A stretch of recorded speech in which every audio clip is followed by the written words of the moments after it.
Nichola, obviously disappointing way to start last week, that defeat against Wales. Just talking to the girls in there, Hannah and Dana, they feel like there's plenty of improvements you guys can make from that first half.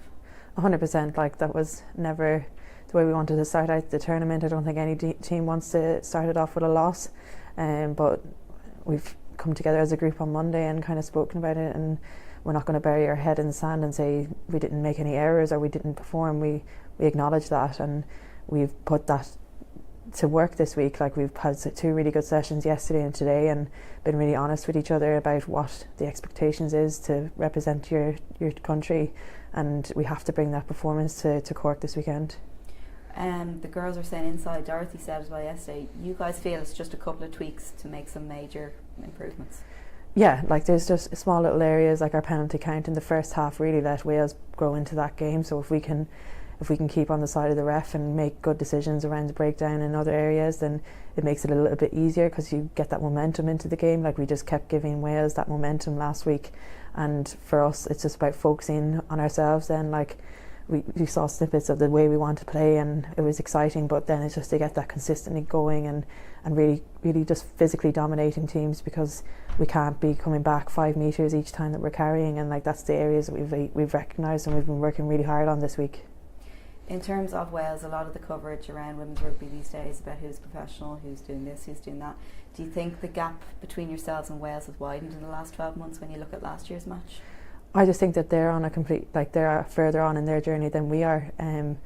Like, I suppose we're where they were this time last year, and you can see the benefits of the systems they've put in place there, and I have no doubt that our system will get us there as well, and it will just start closing that gap with every nation. And it's just, we're on our own journey and it's going to take a bit of time, and there'll be tough days at the office that we'll have to deal with, but we hope that we can still keep people behind us, like, because we want to do our country proud and we want to inspire a nation. But it's just about asking, I suppose, people to give us time, because we want to get there, and every single person working here and playing here wants to do that for the country, but it's just not going to happen overnight for us, and we just ask for patience, I suppose, and to keep backing us.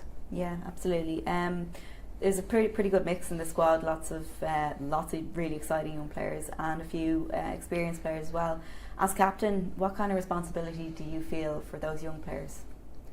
I think it's just to help them get to this level that it is a big jump up coming into a national team, and you have nerves and excitement and anxieties because it is a high pressure environment. It's a high performance unit, so you have to be at your best nearly every day that you're in here training. So it's just about supporting them in any way that you can as a captain and as a leadership group, just making sure that girls are understanding what their roles and their jobs are, and then about pushing them to back themselves and to take those chances on the pitch, because that's why they're here. They're good rugby players, and we back them to make the right choices. It's just about, I suppose, just getting them confident to do that.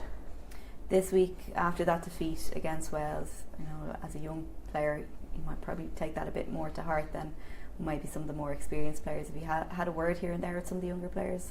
Yeah, look, it's part of rugby. There always has to be a loser on the day, and the true testament of a team is how quick you bounce back from it. You can't be still dwelling on a loss on a Thursday or Friday, not in a Six Nations. The games come around too fast. You have to be able to have a process to it all. Like, you have your disappointment on Sunday of it, but then come Monday we're back in the high performance centre here, and it's job on. It's not sitting and twiddling our thumbs saying, oh, what went wrong at the weekend, we redress it.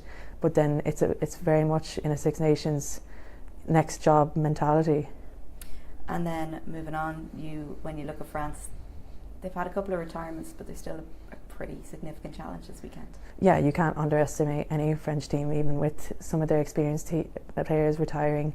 They thrive off just being able to play a fast brand of rugby, and you have to relish that challenge. Like, we're under no illusion it's a huge challenge, but we're really excited at the opportunity, and we want to go out there and we want to show what we're capable of, because we didn't feel like at times we got to do that last weekend. And for us, we want to show the nation that we're getting there and that they can still keep backing us. Have you picked out a few areas where you might target to get at France?